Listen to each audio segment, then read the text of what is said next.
ದೆಹಲಿ ಭೇಟಿ ಬಳಿಕ ರಾಜ್ಯ ರಾಜಕೀಯದಲ್ಲಿ ಚಟುವಟಿಕೆ ಗರಿಗೆದರಿರುವ ನಡುವೆಯೇ ಸಂಪುಟ ವಿಸ್ತರಣೆ ಮತ್ತು ನಾಯಕತ್ವ ಕುರಿತ ಚರ್ಚೆಗಳು ಮತ್ತಷ್ಟು ತೀವ್ರಗೊಂಡಿವೆ.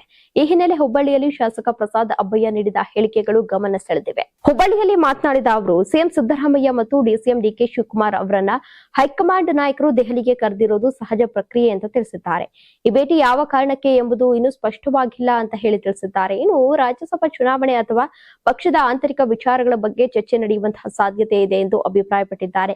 ಸಚಿವ ಸಂಪುಟ ವಿಸ್ತರಣೆ ಖಂಡಿತವಾಗಿಯೂ ಆಗಲಿದೆ ಎಂದು ಹೇಳಿದ ಅವರು, ನಾಯಕತ್ವ ಬದಲಾವಣೆ ಕುರಿತು ಸದ್ಯಕ್ಕೆ ಯಾವುದೇ ಚರ್ಚೆ ಇಲ್ಲ ಅಂತ ಹೇಳಿ ಸ್ಪಷ್ಟಪಡಿಸಿದ್ದಾರೆ. ಇದೇ ವೇಳೆ ಇಂದು ಸಂಪುಟ ವಿಸ್ತರಣೆ ಕುರಿತು ನಿರೀಕ್ಷೆ ಇಟ್ಟಿದ್ದವರಿಗೆ ಸದ್ಯಕ್ಕೆ ನಿರಾಸೆಯಾಗುವಂತಹ ಸಾಧ್ಯತೆ ಇದೆ ಎಂದು ಹೇಳಿದ ಅವರು, ವಿವಿಧ ಕಾರಣಗಳಿಂದ ಪ್ರಕ್ರಿಯೆ ಮುಂದೂಡಲ್ಪಟ್ಟಿದೆ ಎಂದು ತಿಳಿಸಿದ್ದಾರೆ. ತಾವು ಸಚಿವ ಸ್ಥಾನಕ್ಕೆ ಪ್ರಬಲ ಆಕಾಂಕ್ಷಿ ಎಂದು ಹೇಳಿದ ಪ್ರಸಾದ್ ಅಬ್ಬಯ್ಯ, ಅಂತಿಮ ನಿರ್ಧಾರವನ್ನ ಹೈಕಮಾಂಡ್ ಅಂತಿಮ ನಿರ್ಧಾರ ಏನಿದೆ ಅದು ಹೈಕಮಾಂಡ್ ಕೈಯಲ್ಲಿದೆ ಅಂತ ಹೇಳಿ ತಿಳಿಸಿದ್ದಾರೆ. ಹೈಕಮಾಂಡ್ದವರು ಸಿಎಂಗೆ ಡಿಸಿಎಂಗೆ ಕರೆದಿದ್ದಾರೆ. ಯಾವ ಕಾರಣಕ್ಕೆ ಅನ್ನೋದು ಇನ್ನೂ ಕೂಡ ಅದು ಸ್ಪಷ್ಟತೆ ಇಲ್ಲ. ಯಾವ ಚರ್ಚೆ ಇರ್ಬೋದು ಅದು. ಈಗೇನು ನಮ್ಮದು ರಾಜ್ಯಸಭಾದ್ದು ಮೆಂಬರ್ ಇರ್ಬೋದು, MLC ನಾಮಿನೇಷನ್ ಇರ್ಬೋದು, ಅದ್ರ ಬಗ್ಗೆ ಚರ್ಚೆ ಇರ್ಬೋದು. ಬಹುಶಃ ಕರೆದಿದ್ದಾರೆ. ಎಲ್ಲ ಬೇರೆ ಪಾರ್ಟಿ ಹಿತದೃಷ್ಟಿಯಿಂದ ಬೇರೆ ಬೇರೆ ಕಾರಣಗಳಿಂದ ಕೂಡ ಕರೆದಿರ್ಬೋದು. ಈ ಯಾವುದು ಪುನರಚನೆ ಇದೇ ಸಮಯದಲ್ಲಿ ಆಗುತ್ತೆ ಅಲ್ಲ, ಮಾಡ್ತಾರೆ, ಅದೇನು ಖಂಡಿತ ಮಾಡ್ತಾರೆ. ಆದರೆ ಈಗ ಅದಕ್ಕೆ ಕರೆದಿದ್ದಾರೆ ಅನ್ನುವಂಥದ್ದು ಏನೂ ನನಗೆ ಕಾಣ್ತಾ ಇಲ್ಲ. ಬೇರೆ ರಾಜಕೀಯ ಬೇರೆ ಡೆವಲಪ್ಮೆಂಟ್ ಬಗ್ಗೆನೂ ಇರ್ಬೋದು, ನೋಡೋಣ ಅದೇನನ್ನೋದು. ಸಚಿವರು ಕೂಡ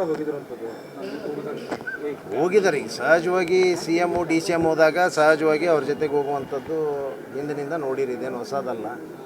ಯಾರು CM ಹೋದಾಗ ಅವ್ರ ಜೊತೆಗೆ ಒಂದೊಂದಿಷ್ಟು ಜನ, DCM ಹೋದಾಗ ಅವ್ರ ಜೊತೆಗೆ ಇಷ್ಟು ಜನ ಹೋಗ್ತಾರೆ. ಅದಕ್ಕೆ ವಿಶೇಷ ಅರ್ಥ ಕಲ್ಪಿಸುವಂಥದ್ದು ಬೇಕಾಗಿಲ್ಲ ಅಂತ ಅನ್ನಿಸ್ತದೆ. ನಾಯಕತ್ವ ಬದಲಾವಣೆ ಅಲ್ಲ, ಅದ್ರ ಬಗ್ಗೆ ಈಗಂತೂ ಏನು ಮಾತು ಇಲ್ಲಲ್ಲ, ಅದ್ರ ಬಗ್ಗೆ ಪ್ರಶ್ನೆ ಬಂದಿಲ್ಲ.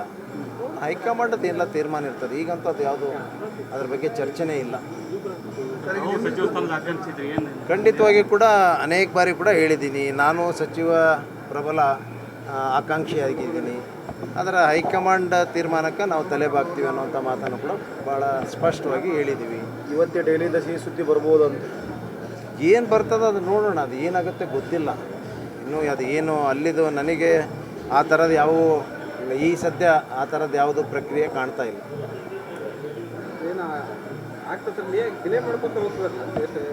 ಎಲ್ಲ ಬೇರೆ ಬೇರೆ ಕಾರಣಾಂತರಗಳಿಂದ ಸ್ವಲ್ಪ ಎಲೆಕ್ಷನ್ಸ್ ಬಂತು, ಅದು ಬಂತು, ಅವೆಲ್ಲ ವೆಸ್ಟ್ ಬೆಂಗಾಲ್ ಎಲೆಕ್ಷನ್ಸು ಅವೆಲ್ಲ ಇರೋದ್ರಿಂದ ಸ್ವಲ್ಪ ಲೇಟ್ ಆಗಿದೆ. ಮಾಡ್ತಾರೆ, ಸಚಿವ ಸಂಪುಟ ವಿಸ್ತರಣೆ ಮಾಡ್ತಾರೆ. ನೀವು ಸಣ್ಣ ಆಗಬೇಕಲ್ವಾ? ಅದು ಒಂದು ಉತ್ತಮ ಆಹಾರದಿಂದ ಸಣ್ಣ ಆಗಬೇಕಲ್ವಾ? ಪ್ರತಿದಿನ ನಮ್ಮ ಜೀನಿ ಸ್ಲಿಮ್ನ ಯೂಸ್ ಮಾಡಿ ಯಾವುದೇ ಸೈಡ್ ಎಫೆಕ್ಟ್ ಇಲ್ದಂಗೆ ನೀವು ಸಣ್ಣ ಆಗ್ತೀರಾ.